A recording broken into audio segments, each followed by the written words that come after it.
Okay, hey everybody. So I'm filming this on my webcam because that means I won't edit it, and that means this will go up before midnight, which means that I haven't failed a Bookmas. So yeah, I had a long day today, full of productive and non-productive things. I went to the orthodontist and ended up reading 50 pages of Moon Over Soho because I was waiting forever. I got home, I took a nap, I took a 4-hour nap because I was really tired, and then I saw The Hobbit, which I didn't hate, so that's good. But anyway, I wanted to film a video because I didn't want to fail Bookmas, so this is what y'all are getting. Not like you actually care that much. I mean, maybe you do, I don't know. I don't know, guys. I'm tired still. It's weird, I took a nap and I'm still tired. Anyway, so I am gonna do a video, obviously, today. And this video is going to be about some books that I read in 2014 that really surprised me, either books I didn't expect to like or books that I didn't expect to have any sort of impact on me emotionally.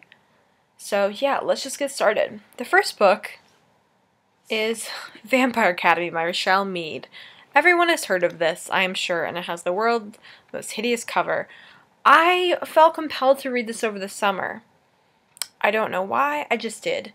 And I read it and I actually really enjoyed it a lot. I really enjoyed it. I thought it was going to be dumb. I thought it was going to be kind of stupid. I thought it was going to be sort of but it ended up being really good. I really liked how Richelle Mead dealt with some issues in this book. Some of the issues in this book were a little heavier.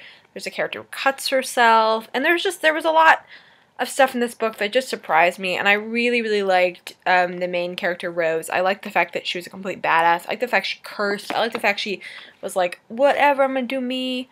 Yeah, I really like this book. I haven't read it. I mean, I read it over the summer, at the beginning of the summer, so I don't really remember a lot that happened.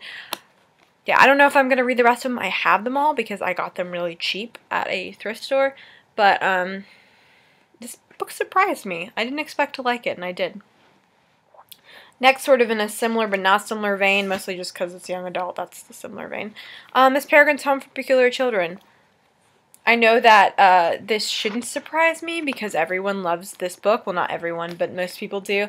But I ended up really liking it a lot. I read it over spring break, and when my family and I were on vacation at Disney World, and I just really liked it a lot. I liked it a lot. I think that the writing is really interesting. I liked how the photographs were kind of melded in there. I'm kind of a photography geek, so I really like the fact that like there are these beautiful photographs. I don't know, and I really like the main character. I liked it. I really liked it. It was really good. I don't know. I feel like I'm being very ineloquent? Not eloquent. I also really loved Hollow City, which is a sequel. Oh my god, guys.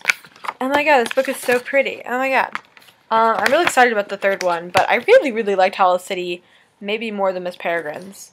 I thought it was really fun. I thought it was really fun. So, yes. And I like how it deals with World War II in a very interesting way from the point of children, which I know that there are other books that do that, like Narnia and, you know, other ones, obviously. Codename Verity? Isn't that one deal with it? I don't know, I don't remember. But, yeah, I just enjoyed that aspect of it a lot. And I thought it was just very interesting, and the world's really interesting, and yes. And I love the character of Emma. She's such a badass, like myself.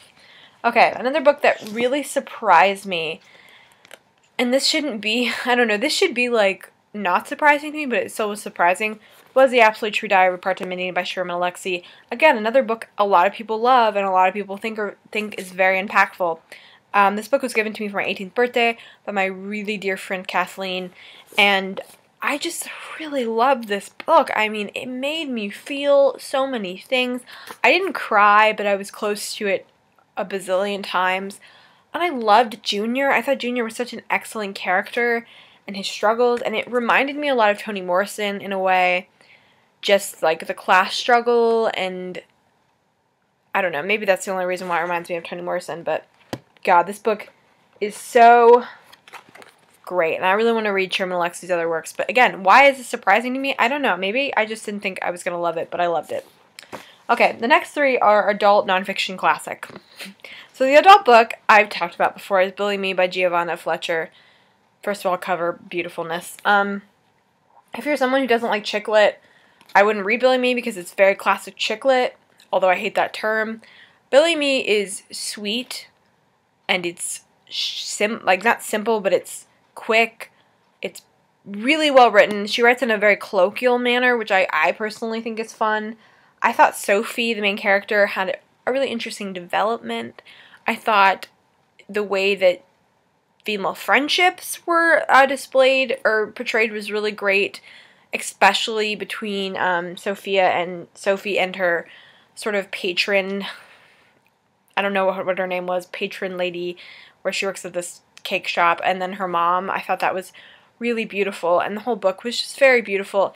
It's a book that's really cute and also really sweet and heartwarming, and something that I would read with your mom or your grandmother or your best friend if they're into this sort of thing. If not, then maybe not, but this book really surprised me. I didn't think it would have an emotional impact on me, but it did, and I really, really liked it, and I want to read her other works. Okay, so next is a book that I've talked about before, which is Mansfield Park by Jane Austen. I did a whole video about this. Yeah, I didn't think I was going to like this, because no one I knew liked it, but I really liked it a lot. I loved Fanny Price. I loved her. And it was just unexpectedly very good. I like the fact that this book is full of gray areas and gray characters, and characters that really sort of surprise you, and sometimes you hate them, and sometimes you love them, and I really liked it, and I like the fact Fanny Price is such a quiet character, someone who's just quietly doing her part to do what's right, and she's just a really great heroine. I like the fact she doesn't change that much, and everyone else around her changes, which I've talked about that before, but love that. Finally, a book you might not have heard of is The Year of Reading Dangerously by Andy Miller, How 50 Great Books Saved My Life. There are so many books about books, and I love them all the ones I've read. And there's so many books about people doing like reading challenges and reading for 1 year, and it's to write a book. And that kind of bothers me, but Andy Miller did not start reading these books to write a book. He says this in the book. It could be a lie, but I don't think it is.